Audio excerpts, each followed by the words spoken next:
More sports talk worldwide with some news from the world of boxing. So y'all know what time it is. You ain't in a rush to get concussed. Now, real quick, tennis, U.S. Open, your boy Djokovic, one match away after beating Zverev in the semifinals in the 5-set thriller. One match away from becoming the GOAT. Actually, I should do a video only about that. Maybe I get around to it if he accomplishes that. It's just incredible. Check it out. 5-set thriller. One match away from having a new GOAT in the world of tennis. Now, moving over to boxing, right? Actually, it's not really boxing. We shouldn't even call this a sport. A travesty occurred last night, actually. A travesty. And in the 130-pound division, Oscar Valdez, the champion, I forget which sanctioning body, I think, yes, could be the WBC, which all this is going on. Yeah, WBC champ in that weight division, 130 pounds, was allowed to fight. Right? He's been caught doping with amphetamine in his system, and you know he shouldn't have been allowed to fight. He should have been suspended and for 2 years, like most of the cyclists or anyone else that has amphetamine in their system. It's banned. It's a banned stimulant. We all know it now. I've told you in my last video, we've all become toxicologists. This is ridiculous, but the WBC, who has this clean boxing program, but it doesn't apply. Just like most of the laws don't apply to certain kind of people, right? They keep doing things against the law and nothing happens. This is the same thing. The WBC has let the second fighter just get through. It's not more than the second fighter, about the fourth fighter, but the high-profile fighter. The other one was Canelo Alvarez on clenbuterol. And when somebody asked me, you know, it was 2 times. It was 2 separate times where he was caught. You Google it with clenbuterol, not just one. He was suspended once, but he was caught on 2 separate times. I'm not going to Google it again. If you know, even if it wasn't 2, 1 is enough. But he was caught twice on that too. 2 separate occasions, and then when you get caught, it's trace amounts. Most people who get caught with something, you didn't get caught the day after, you get caught maybe a week after, and then it's trace amounts. That's what trace amounts means. Actually, it means it's getting out of your system, and it was caught. It's never caught with the maximum amount in the system. Like you just caught him when he was injecting it.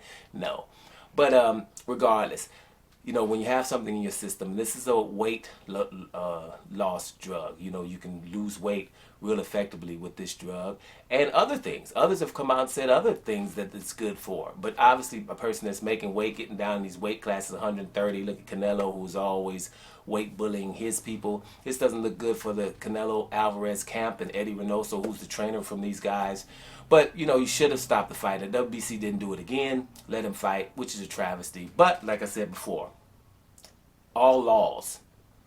We're watching what would make the WBC, who's been, you know, who was a very respected sanctioning body earlier, always was, traditionally, we'll say it like that, and to just throw that all over the, you know, throw it in the river. Throw it all overboard. All of this integrity, tradition for a couple of fighters. In the name of what, gentlemen? In the name of what? Why would you say, you know what, I'm just going to let these guys doped so they can do this? Or I'm just going to make belts so Canelo doesn't have to fight this guy. I'm going to, you know, I'm just going to do all these things in the name of what? And that's when you would just ask, you just look around you. In the world we live in right now, overt and blatant things is what's happening. Look at your senators. Well, January 6th, overtly saying, hey, you know, that was just tourists. People, you know, that are lawyers, that work their whole life to become lawyers, to establish people, your reputation. You're throwing it all over to go say that your election was a lie. You got governors for states making new laws so people of minorities have more problems to vote. To vote! You know, these are fundamental rights. All kind of things that are going on blatantly. In the name of what, people? In the name of what? Why would you, you know, risk being disbarred as a lawyer to go in a courtroom and say, hey, this election was a lie and it was rigged, with no proof whatsoever, right? Only because you're going to cater to one section of American people. And so in the name of that is what this is going down. And it's the same thing in boxing, right? These things that are going are blatant, and if people don't do something about it, because my little, little channel with 4-5 subscribers boycotting fights, I'm not gonna watch Oscar Valdez versus this Conceição guy. Wasn't once that happened. I haven't watched Canelo really, not really since Golden Boy Promotions and Ring Magazine was calling Al Heyman a nigga right in front of our face and never said sorry for it. So and then so after you hear that Ring Magazine and Golden Boy Records, Golden Boy Promotions, the boxing promotion, are using this kind of language about just a rival promoter slash advisor. That's all he's only advising, and that's it. To be calling him Black Hitler and nigga, right, and have no repercussions like always. And those are two big, huge entities in boxing, right? So what kind of person would I be when I acknowledge their pound for pound list when I know there has to be something behind it after that, right? Why would I care about what their opinion is about anything after that when there's no remorse there? Why? They have said openly what they're about, right? So all of these things here, the WBC also has said openly what he's about. Everybody who covered Deontay Wilder versus Tyson Fury 2 and has not took the time to at least investigate those gloves or anything else Deontay Wilder was saying, you have openly drawn the line in the sand. You're a certain type of person because you would care about gloves. Let's turn the gloves around from Deontay Wilder and Tyson Fury. I've done this at the beginning. But if Deontay Wilder had less padding in his gloves and they were flopping around and we had reason to believe that his fists were probably being used in that fight, we would be talking attempted murder. That's what we would be talking about. Oh, how dangerous he is. He could kill somebody with those dangerous hands. That's what would have been happening. But with Tyson Fury, who's 50 pounds heavier, that should be the same thing. But what we do is we didn't say anything. And that's why I know that is, because somebody's common sense would say, I don't care what they're doing. I am a different type of news than them. I want the scoop. I'm glad that most mainstream are not doing it, so I can do it as the first mainstream entity. Didn't happen. In the name of what? Right? It's the same thing, guys, going on all over the place. So you have to take a stand. Okay, boom, your significance, you're done. Just like if I was up to me, America should be split, east and west. All this disagreeing on stuff that's fundamental. Like with one part, we're going to obey the rule of law. And the others don't. The rule of law is for other people that are of color. That's what the law's for. People that are not of color can just constantly not obey the law, and we will keep looking the other way. It's basically simple.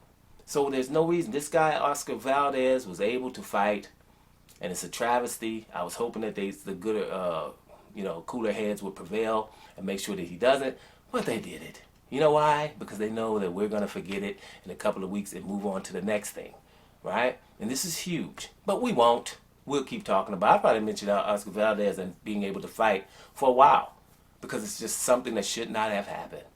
So we don't give a damn who won. And, even the fight I hear was close, right?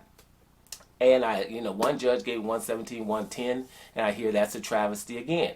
But didn't we just have that a few weeks ago, right? In a fight? Didn't we just have that with Guillermo Rigondeaux? And your boy, we're all talking about Rigondeaux ran from the guy and he beat him handily, 42 years old guy. The other guy couldn't hit, Casemiro couldn't even hit, right? And another fight. So bottom line is, it is what it is, man.